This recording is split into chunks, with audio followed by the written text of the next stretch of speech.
Assalamu alaikum, my dear students. My name is Zain Kareem, and I'm welcoming you in the third lecture of physics. First of all, we will have some recap of our previous topics we have already learned in the last lecture, which is physical quantities. All measurable quantities are called physical quantities. Then we have seen the types of physical quantities, that are base quantities and drive quantities. We learned about units and the role of international system units in our daily life or in the world, and why it was created. Then we studied about base units and drive units. Now we'll talk something more about units, or we are going to discuss units in detail. Units are the combination of two things. First one is prefix, second one is base units. Let's see an example.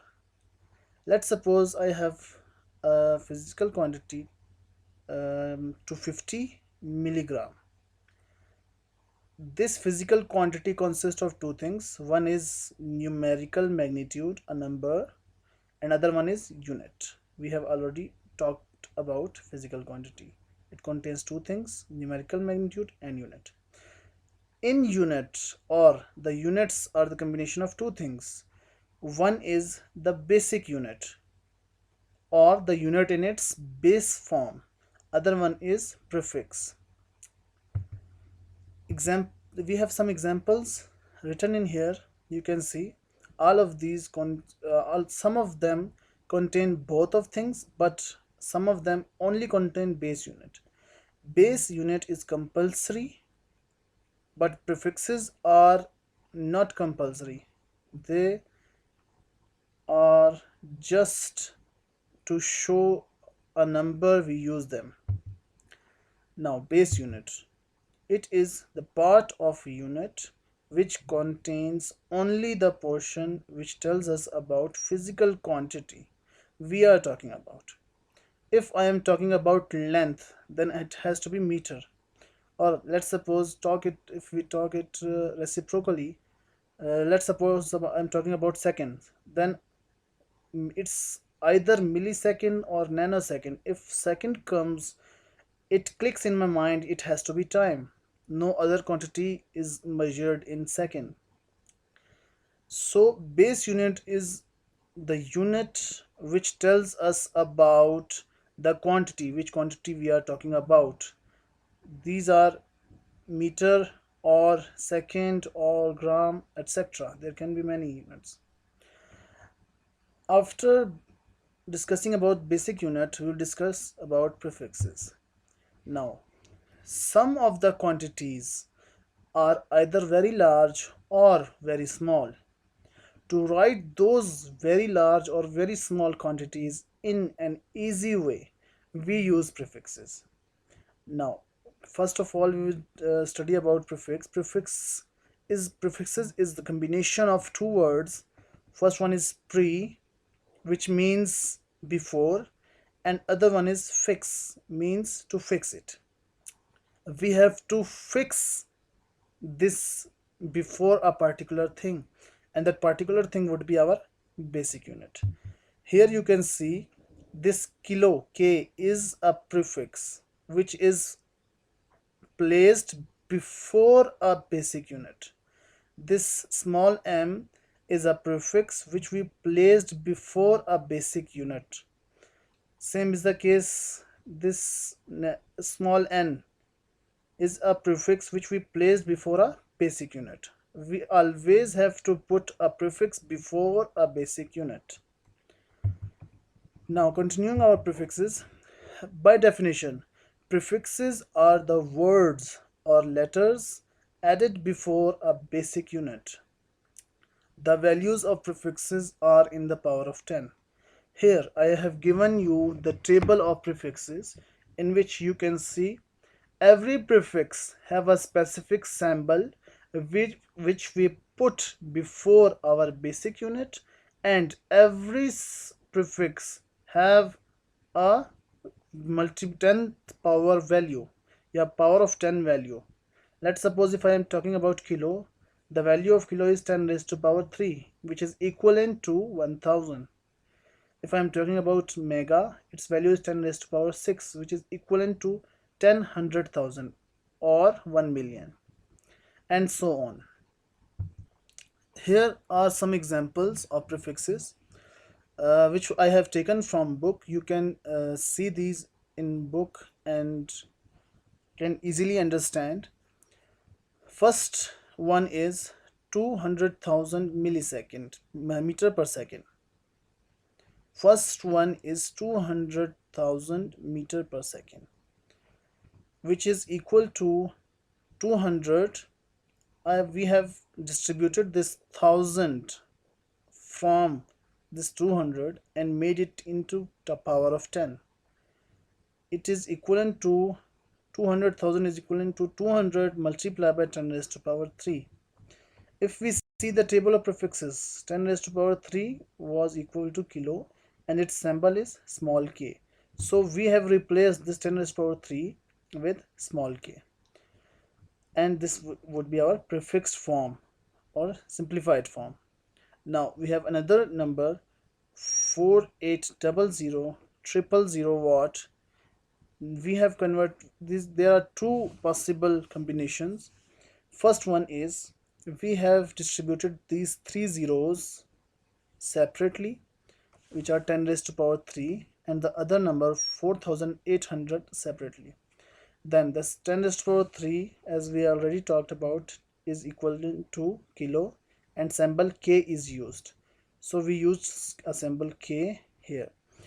If I have to convert this into mega, for that I have to write it in 4.8, and these three zeros plus two zeros and one, this decimal point, would be equivalent to 6 zeros. 10 raised to power 6 watt, and 10 raised to power 6 is equivalent to mega, and capital M is its symbol. So we replace this 10 raised to power 6 with this capital M symbol. Same is the case in our third example. We have converted it into nanometer with the same method. Now we have a problem of prefixes, problem 1.3, which states that your hair grow at the rate of 1 millimeter per day. Find their growth rate in nanometer per second. First of all, we will write it as 1 millimeter per day.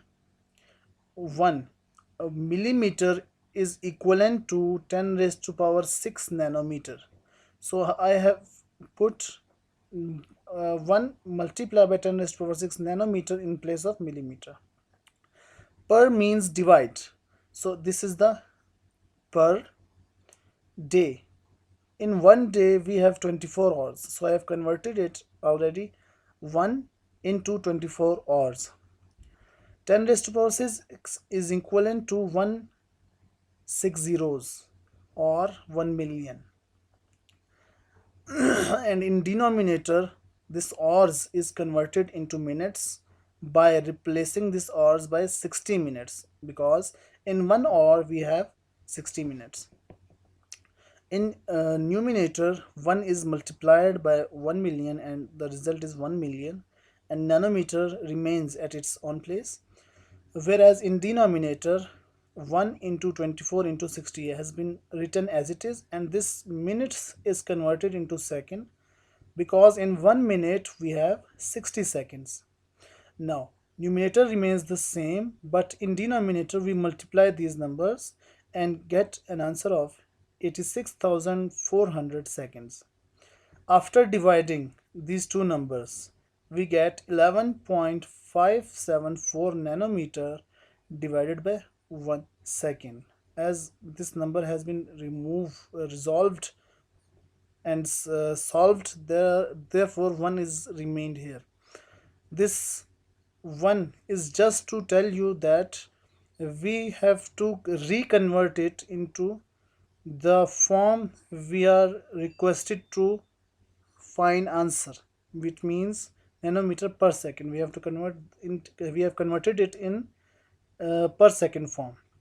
As I have told you, this divide shows per, or this symbol shows per.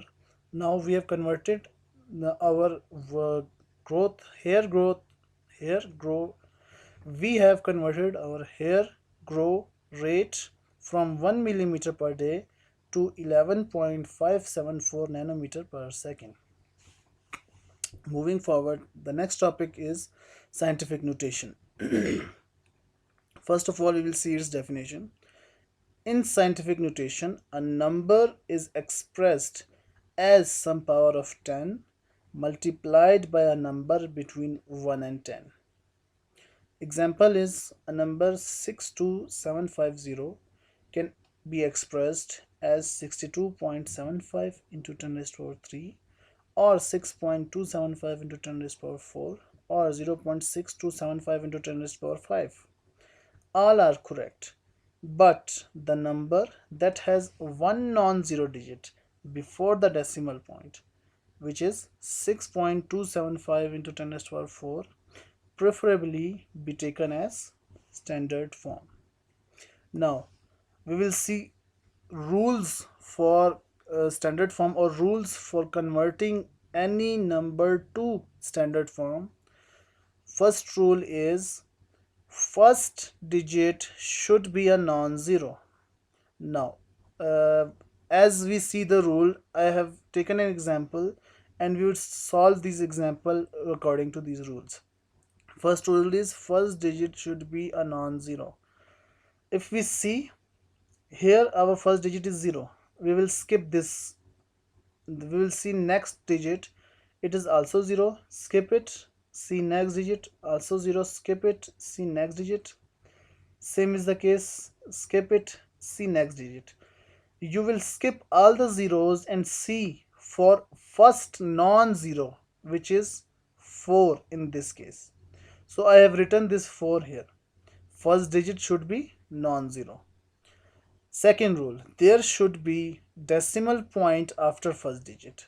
We will put a decimal point after this first digit, 4 point. Third rule is write remaining numbers after the decimal point. After this decimal point, we had 534. So we write these numbers as it is 4.534. Fourth rule is the shift in decimal point would be shown in power of 10. So we have to multiply 10 and give some power. What power? We will see how much shift decimal point have. Before solving this question, our point was here. But after solving, our point came to this point between 4 and 5. We have to see how much shifted, how much our point shifted. So if we would count the jumps this point or this decimal point took: 1, 2, 3, 4. After 4 jumps, our point was between 5 to 4. Then the power would be 4. Another thing, if this decimal point uh, comes from right to left, the power would be positive. But if this decimal point moves from left to right, the power would be negative. In our case, we moved the point from left to right, so the power is negative. This is for today's lecture. Now, your homework. Read the passage involved in the topic 1.4, which is prefixes, and 1.5, which is scientific notation, given on pages 7 and 8. Write the answers of quick quiz on page 8 in your neat copies. Memorize the definitions of prefixes and scientific notation. Write the definitions of prefixes and scientific notation on your neat copies. Write problems 1.1, 1.2, 1.3, 1.4, and 1.5 in your neat copies. between these problems, 1.3 was a bit difficult, which I have already understand you in this example. This is problem 1.3, whereas other problems are pretty easy, and I'm quite sure you can handle it yourself. These are very easy to be performed by you. Thank you. Stay home, stay safe.